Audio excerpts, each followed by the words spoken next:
Hey, hey, hey. Time for another Out of This World story from rSpace.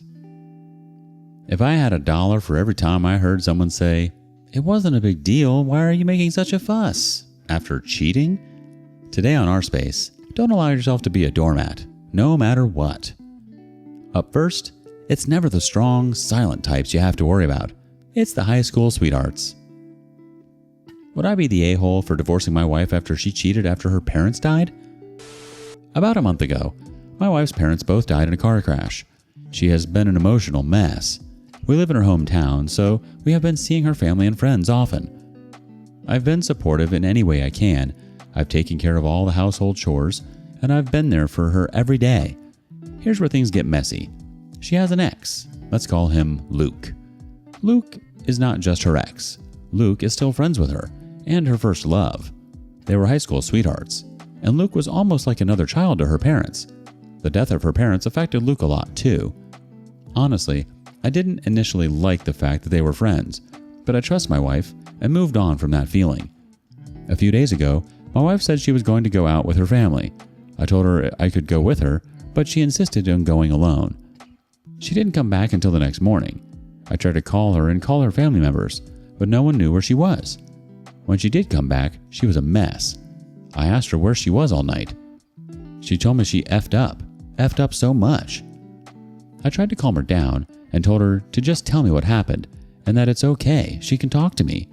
She said she slept with Luke. I didn't react much. I told her I need some time to think. She has apologized so many times now. I did eventually ask her what happened. She said she met up with Luke and they were both messes. They reminisced about her parents, which led to them remembering their relationship. They were both drinking, and it just happened. I'm so conflicted right now. My wife is probably going through the worst time in her life, but I don't think I want to be with her now. I'm furious at her. Okay, let's get some comments. First up, honestly, her saying no to you coming makes this seem pre-planned. The next person says, right? If I'm grieving, I would want the person I love the most to come and comfort me. My husband would want to grieve with me. Yet another point made, she decided Luke is that person. Followed by, I lost 3 family members, including both parents, very close together. Absolute rock bottom grief. Did not betray my marriage vows. She left you at home because she wanted to be with Luke. You'll never not know that she chose him in her lowest moment, not the a-hole. Someone else follows with, there's a lot of accidents that can occur when grieving. Taking up smoking, drinking as vices to combat pain, falling on ex's dick is not one of them. Yet another comment says, not the a-hole. It was never an accident as it seems she planned a night out with this guy. Choices have consequences and I can understand if your trust in her is broken. The OP replies, from what I know, she was with her sister for a while and some friends, including Luke. My wife excused herself and her sister said she didn't know where she went and assumed she went back home. The commenter replies, what stands out to me is you tried to be there for her and she preferred to go alone. In the end, she wasn't just out with family and chose to find comfort in this guy. I would consider the reminiscing an excuse. Overall judgment, not the a-hole. Grief is tough, but there are better ways to cope than making that kind of mistake. One would be more forgiving if she accidentally ran over the family pet with a lawnmower. For real, it's supposed to be in sickness and in health and whatever else. Not running into the arms of another person when you can't handle what life throws at you. Update 4 months later. These past few months have been a very turbulent time for me. I actually forgot I posted this. I do thank you all for your support. We are getting divorced. Shortly after my post, I moved out of our place. My wife has messaged and called saying she's sorry for sleeping with Luke and promising she would never see him again and she would never do this again. Part of me does believe she's being honest, but it doesn't matter. I look at her and all I feel is pain in my chest. Even if I were to forgive her, every time I see her face, I just want to yell at her. I had to hold myself back from calling her an effing whore and telling her I effing knew her relationship with Luke was gonna be an issue. Still, I haven't done that. I figured staying calm in class is the best way for the divorce to go my way. We're still going through all the proceedings. She's been dragging this on. I don't know. I can't really say I'm happy or at peace, but I'm moving forward, or at least trying to. Honestly, not much to say. let's get a couple more comments. First up, not the a-hole. Cheating is a major betrayal, and it's understandable that you're still hurting. You're doing the right thing by prioritizing your own well-being. Focus on healing and moving forward, even if it's one step at a time. Someone else says, second this. OP's wife is going to drag this on as much as possible to try to ensure there's a chance for reconciliation, so ensuring that he is fully okay is going to be paramount. Hopefully, he takes on a new hobby or something of said sort to try to lift up his spirits a bit. Wishing him nothing but the best. Moving forward, even if it feels like a crawl, is the only way out, OP. You're getting a divorce, and soon enough, you'll be past all this mess. Keep your head up, my dude. What do you think? Up next, when spending time with the girls turns into playing with fire. To her, it was just playing. A month ago, my wife, 42 female, left her WhatsApp session opened in our shared computer. I, 50 male, was working while she was out with our daughters, 4 and 7 years old, in the park, when I decided to turn on the computer notifications because I was waiting for some important messages from work. Then, messages directed to her WhatsApp started appearing on the screen. It was a coworker of hers. The conversation was escalating and ended up with pictures, audios, and whatnot while he was masturbating. I took a look at the whole conversation and in the past and read another similar conversation with him. I went to the park and she was all natural. "How was your afternoon?" I confronted her and she confessed she had been sexting him for a month and that nothing physical had happened. I don't believe her, as they work closely together and it seemed unfeasible that nothing happened at all. I don't say that they had intercourse, but after reading the conversations, very crude sexual conversations, I cannot believe her. Also, I know him and he's the type of person that's hugging all women around him. It didn't seem dangerous, but now I think that he's a predator. She started by saying that it was nothing, that nothing happened. I even read some messages of her with a girlfriend, with her friend saying that why was I so upset if it was nothing? Now, my wife asked for forgiveness, that she was just playing. But the reality is that I caught them. She didn't come clean, and that she's only agreeing with what I read. That is, I suppose, to coincidentally be all that happened, she says. She confessed that had I not caught them, she would have continued with that.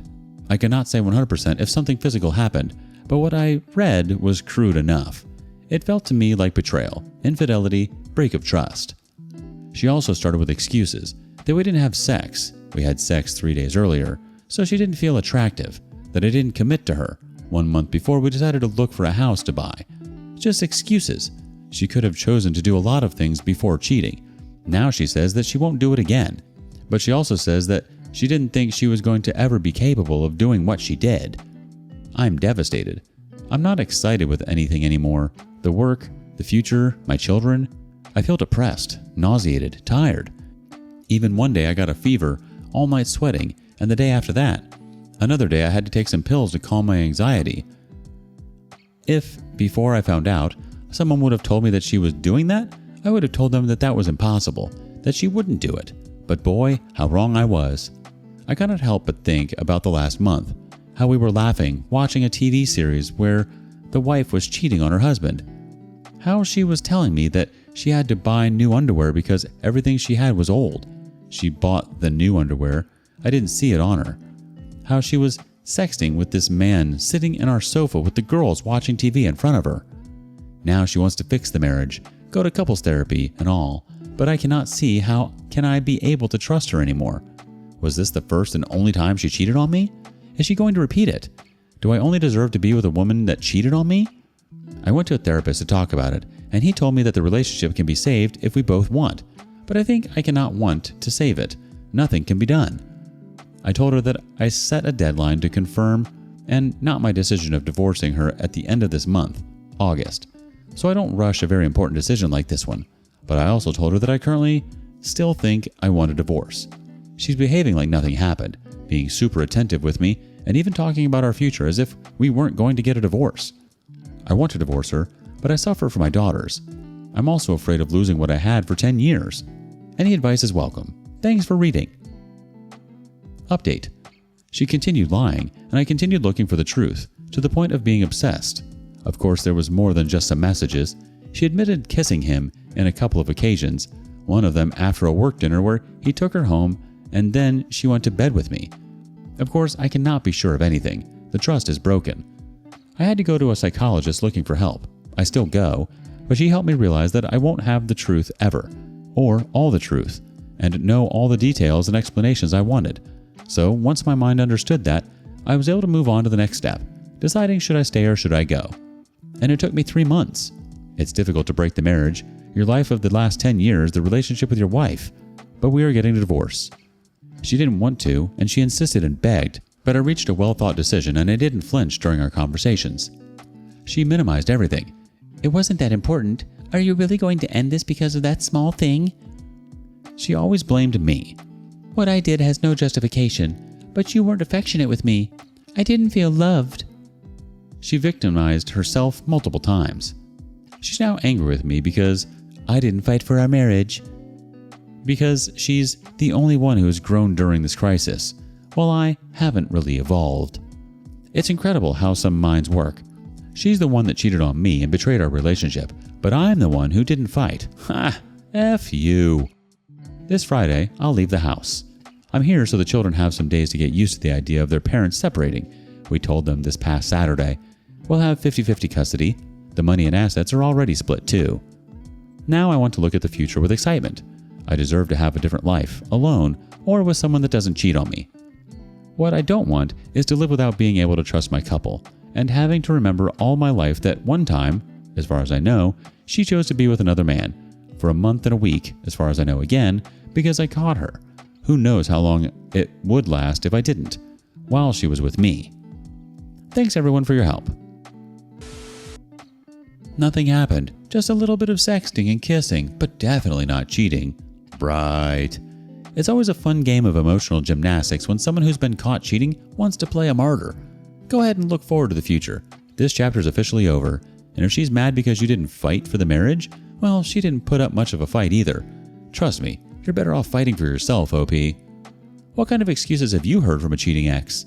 Share them with us in the comments. And thank you for joining us today on rSpace. Be sure to like and subscribe and hit that notification bell so you don't miss out on our next video. Until next time.